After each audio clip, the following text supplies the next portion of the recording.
बिस्मिल्लाहिर्रहमानिर्रहीम अस्सलामुअलैकुम रहमतुल्लाह। जस्टिस मंसूर अली शाह जो कि आइन और कानून की हुक्मरानी की बात करने वाला जज है, और उसका कसूर ये है जस्टिस मंसूर अली शाह का कि उसने उस वक्त जो हक़ का अलम है वो बुलंद किया था जिस वक्त पाकिस्तान में बड़ी मैनेजमेंट हो रही थी और पाकिस्तान में अदलिया के कंधे को इस्तेमाल किया जा रहा था इमरान खान के ख़िलाफ़।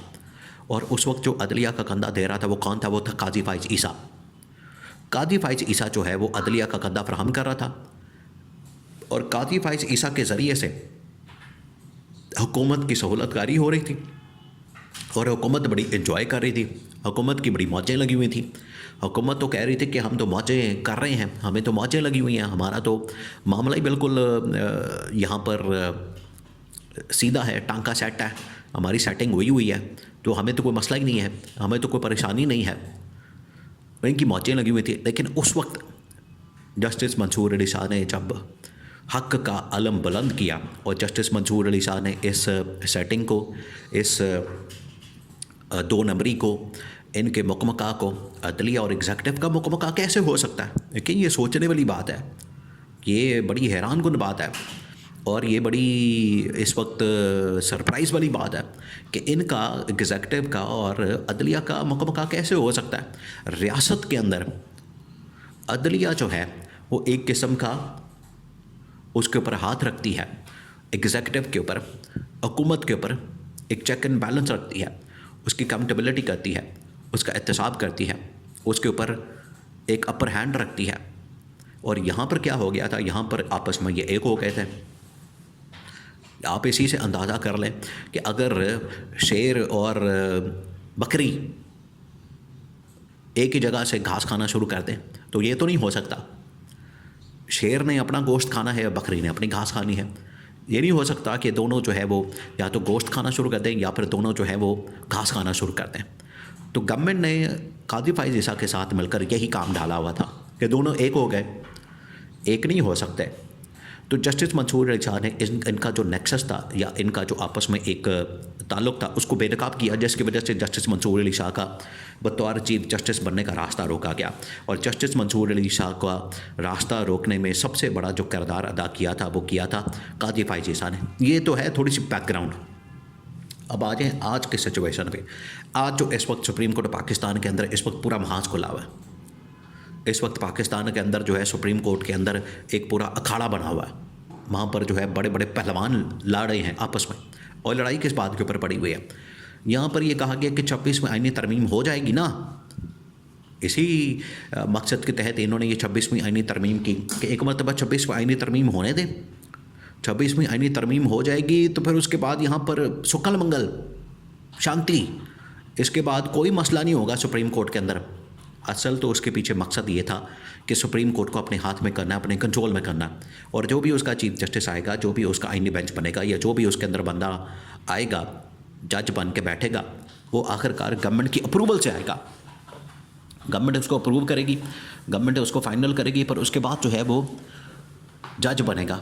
ये था असल में इनका मकसद। तो जस्टिस मंसूर अली शाह ने उसको पहले दिन से ही जस्टिस मंसूर अली शाह ने इसको कबूल नहीं किया।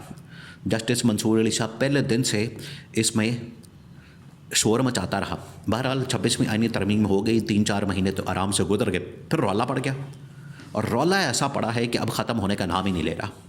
वो रौला जो है बढ़ता बढ़ता इस स्टेज पर आ गया है कि अब मामलात बड़े बिगड़ गए हैं। अब पहले चलता है सुप्रीम कोर्ट के अंदर एक केस तौहीन अदालत का, उसके बाद ये चले जाता है आईनी बेंच के सामने। अब आईनी बेंच के सामने मामला चला गया है तो वहाँ से भी लोग, जजेस जो हैं वो अलग होना शुरू हो गए एक एक करके।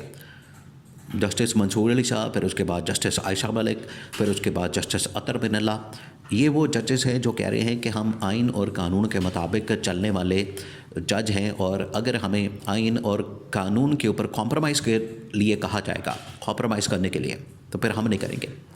ये है उनका दो टोक मौक़िफ़। जो जजेस इस वक्त सुप्रीम कोर्ट के अंदर आइन और कानून की हुक्मरानी, आइन और कानून की बालादस्ती के लिए काम करते हैं और मेरिट के ऊपर और अपने हलफ के मुताबिक इंसाफ करने वाले जजेस हैं, उन्होंने तो साफ इनकार कर दिया कि हम किसी सूरत भी इस हुकूमत के साथ सहूलतकारी नहीं कर सकते। और ये जो जजेस अंदर हुकूमत के तैनात करता है, हुकूमत की जानिब से लाए गए हैं, इनको भी हम सहूलतकारी नहीं दे सकते। तो उन्होंने तो साफ ऐलान कर दिया, उनकी जानिब से तो इनकार कर दिया क्या। अब आइनी बेंच के अंदर और दूसरा मामला है इस वक्त रेगुलर बेंच का। असल तो फड्डा पड़ा हुआ है रेगुलर बेंच और आइनी बेंच के दरमियान, कि रेगुलर बेंच जो है वो जहाँ पर आइन का नुक्ता आ जाएगा, जहाँ पर रेगुलर बेंच में आइनी क्वेश्चन आ जाएगा, उधर जो है ये सवाल नहीं किया जा सकता। उधर जो है वो अब रेगुलर बेंच का दायरा इख्तियार ख़त्म हो जाता है। इसके ऊपर फड्डा पड़ा हुआ कि ऐसे कौन से दिमाग हैं या ऐसी कौन सी अक्ल है या ऐसी कौन सी समझ बूझ है जो कि रेगुलर बेंच के पास नहीं और वो है इस वक्त आइनी बेंच के पास। ये सोचने वाली बात है। और इसी के ऊपर ही ये तमाम के तमाम जजेस, जिसमें जस्टिस मंसूर अली शाह, जस्टिस अतर मिनल्ला, आयशा मलिक वगैरह कह रहे हैं, इनको मसला था। देखिए गवर्नमेंट को क्या मसला था जो इन्होंने ये सारी वारदात डाली है। इनको मसला ये था कि ये जजेस आके अगर आइन और कानून के मुताबिक फ़ैसले करेंगे तो ये सारे के सारे फ़ैसले चले जाएंगे इमरान खान के हक़ में। हम तो आ जाएंगे फट्टे पे। गवर्नमेंट जो है वो तो बिल्कुल फारिग हो जाएगी, गवर्नमेंट के पास कुछ नहीं बचेगा। गवर्नमेंट तो बिल्कुल ऐसे ही फिर डामाडोल सी हो जाएगी, लूली लंगड़ी हो जाएगी और एक फ़ैसले की मार होगी, ठक करके गवर्नमेंट को जब मर्जी उड़ा दें। इस वजह से गवर्नमेंट ने ये सारी वारदात डाली कि इमरान खान के हक़ में फ़ैसले नहीं आने चाहिए और अपनी सहूलतकारी जारी रहने चाहिए। इसी वजह से ये इन्होंने सारी मैनेजमेंट की है। और 26वीं आईनी तरमीम जिस तरीके से पास की गई वो अब सारी दुनिया जानती है, सबको पता लग चुका है कैसे वहाँ पर 2 नंबरी करके और बंदों के ज़मीर ख़रीद के पैसे चला के, पैसे बाकायदा चले हैं और लोगों को ख़रीदा गया है, पैसे चला के लोगों को ख़रीदा गया है। और पीछे क्या बात रह जाती है और पीछे क्या मामला रह जाता है। तो ये सारी गेम वारदात इस वजह से डाली गई है। तो अब इसमें सारे के सारे मामलात खुल गए हैं। सुप्रीम कोर्ट ऑफ पाकिस्तान के अंदर ये तमाम जजेस की लड़ाई झगड़े अब दुनिया के सामने आ गए हैं।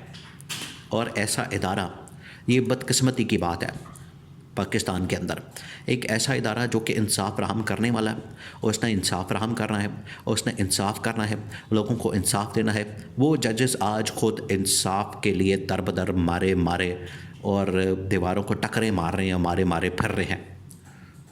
क्योंकि जिस तरीके से आईनी तरमीम करके गवर्नमेंट ने इनको अपने कंट्रोल में कर लिया, इनके साथ जो किया है उसकी वजह से ये फंस गए हैं।